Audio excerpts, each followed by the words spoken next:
Alrighty, sphenoid. Alright, we already talked about a little bit about the sphenoid. We said it's on the sides. You can see it over on the sides. But it goes all the way across the other side. So this is the sphenoid. Well, these guys up here are the lesser wings. Down here, because of their shape, are the greater wings.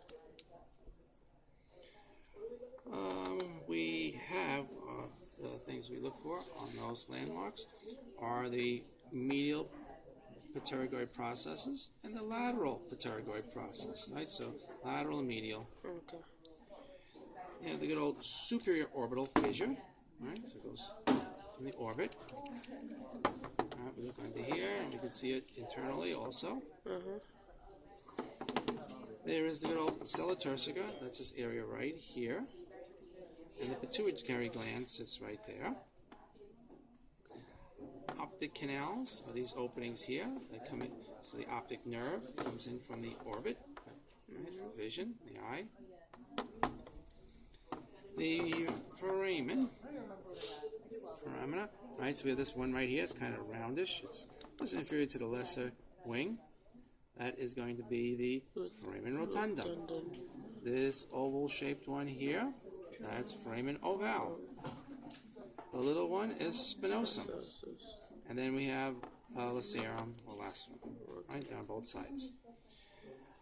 Okey-doke. Let's see, moving on, we have the good old ethmoid bone, right? We talked previously about that. It's kind of like in the medial orbit. Right, it comes through, goes to the other side, comes up into the inferior part of the skull. So, we mentioned this previously, is the perpendicular plate of the ethmoid bone. Then, also part of the ethmoid are the middle nasal conch and the superior. Superior we can't see yet. They're part of the ethmoid bone. Remember we talked about the inferior nasal conch? They're separate bones all by themselves. Coming up here is the ethmoid bone.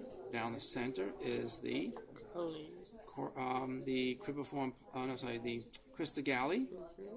And off to the sides is the cribriform plate, where we have these little openings, the olfactory nerve fibers that come up into the brain for the sense of smell. Okay, let's see what else. We covered that, check that. And we have the good old maxilla. Alright, remember, this is maxilla, all through here, and even this area here is all maxilla. Well, we have the alveolar margin of the maxilla. Yeah, palatine processes. So these are two separate bones that come together. The right and the palatine process of the maxilla. A little opening there, which is the incisive fossa. So the middle, the little this, right? That little opening there. Oh, yeah. And we have the inferior orbital fissure. Right. We already talked about the superior one. There's the inferior. The palatine bone, right? So here's the palatine bone. Remember, the palatine bone is the posterior palate. Palatine processes of the maxilla, that's different from the palatine bone. And then we have these little openings, which are the palatine foramina. The zygomatic bone, right, your cheekbone. Right here is the temporal process of the zygomatic bone, and this is the frontal process of the zygomatic bone.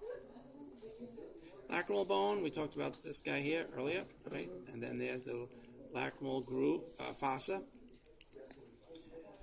Lastly, mandible. Okay, we have the mandibular condyle.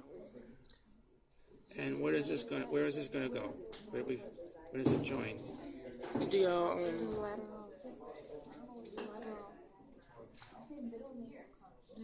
Your medial and your lateral pituitary. No. Oh, your jaw. What are they called?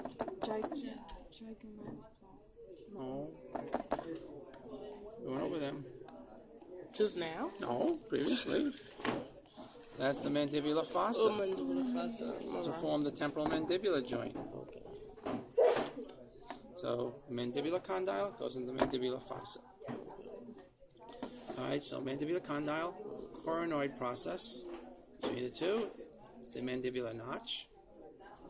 This flat area here is the ramus of the mandible. Corner here is the angle. This part is the body of the mandible. And down here where the teeth come down through is the alveolar margin. Now in the center, remember these start out as two separate bones and then fuse together. That would be the mental symphysis or the mandibular symphysis. Remember, mental is chin. Then we have these two foramen. These are the mental foramina. Lastly, we have these openings here. They're the mandibular foramina. Okay,